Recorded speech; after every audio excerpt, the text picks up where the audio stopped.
Plusieurs oracles de prophètes annoncent pour la fin des temps une invasion de Jérusalem, juste par des armées ennemies, probablement des armées musulmanes. Les Juifs qui font leur aliyah ont-ils vraiment conscience qu'il y aura un chaos profond et un massacre en Israël? Leur enseigne-t-on d'être prêts à perdre tous leurs biens et de fuir dans les montagnes de Judée? Ok. Effectivement, à la fin des temps, il y aura une grande guerre qui s'appelle Gog Magog, union des peuples contre nous, dirigée par un roi qui est au nord d'Israël, qui s'appelle Gog. C'est un surnom. Gog, président du pays de Magog. D'accord? C'est aussi un surnom. On sait qu'ils viennent du fond du nord. Donc, au nord, on a tous nos meilleurs amis, le Hezbollah au Liban, après la Syrie, après l'Irak, après la Turquie, après la Perse, et la Russie, et les Esquimaux. Alors, c'est marqué le fond du nord. À mon avis, c'est la Russie, parce que je ne trouve pas que les Esquimaux ont tellement une force militaire pour venir nous attaquer. Pourquoi ils le feraient d'ailleurs? Par contre, la Russie, c'est une puissance. Et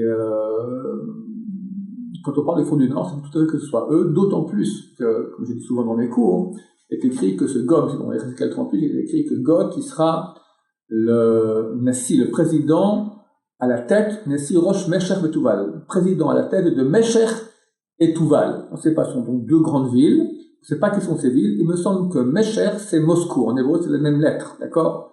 Et Tuval, comme quelqu'un m'a écrit une fois, c'est Tbilissi, qui est la capitale de la Géorgie, donc il est juste vraiment au nord de Jérusalem. Donc il semblerait que ce sera les Russes, accompagnés avec beaucoup de peuples avec eux. Ils viendront à Jérusalem, ils doivent mourir à Jérusalem. Mais à ce moment-là, Dieu se dévoile. Et c'est leur grande déconfiture et dévoilement d'Hachem. Il est vrai que c'est accompagné de massacres terribles, mais les grands d'Israël, le Rabbi Samachou lui-même m'a dit cela, il m'a dit qu'à son avis, tous les décrets de souffrance de Gog Magog sont déjà passés dans la Shoah. Et c'est logique de dire cela, parce qu'il n'est pas concevable, d'abord, qu'on vive une deuxième Shoah. En soi, ça a l'air inconcevable. Deuxièmement, il y a un grand moment de Tchouva dans le peuple d'Israël, donc c'est pas normal, chose qui n'est pas du tout avant la Shoah. On ne connaît pas un seul Baal Tchouva avant la Shoah. Par contre, aujourd'hui, on ne connaît pas de famille, il n'y a pas un Baal Tchouva. Troisièmement, nous voyons des miracles extraordinaires quotidiennement en Israël, surtout dans les guerres d'Israël où Dieu nous aide, on est aidé.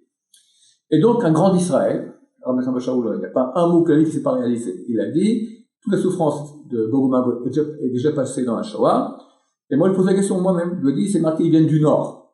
Donc, quand ça arrive, je prends la bagnole et je fiche le camp, d'accord? Je vais à Beersheba, Eilat, Égypte, Soudan, d'accord? Au Zimbabwe, d'accord? Au sud. Et il parlait plus beaucoup à cette époque-là. Il m'a fait comme ça. Je vous montre avec la table, il m'a fait comme ça.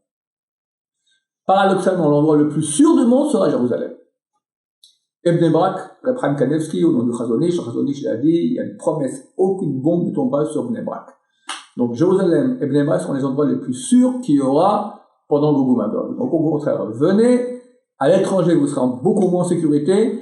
Et cette personne qui lit les prophètes, je recommande de regarder la fin du chapitre 3 de Yoël, où il est écrit que la situation en Israël sera beaucoup meilleure, bien meilleure qu'à l'étranger. Aussi, au dernier chapitre de Yoël, Vachem Shochan Misson et Dieu demeure à Sion. Les commentateurs disent que quand il y aura le règlement de la fin des temps, d'accord, tous les peuples vont s'entre-déchirer, Dieu demeurera à Sion, il nous protégera de son dôme, pas de fer, mais de shrina de présence divine, comme on le voit déjà, ça se tout fait anormal, d'accord. La dernière guerre, il y a 520 roquettes tirées de Gaza sur Israël, je crois 54 ou 120, quelque chose comme ça, ont été interceptées par dôme de fer, le reste s'est écrasé en Israël dans des maisons, pas seulement un terrain vague, d'accord.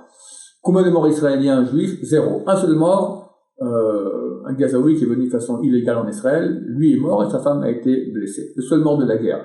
C'est miraculeux. C'est complètement miraculeux. Donc on voit les miracles ici, et c'est qu'un début. Gog Magog, ça va être l'apothéose extraordinaire. Donc venez, vous serez en sécurité dans la chaîne beaucoup plus qu'à l'étranger.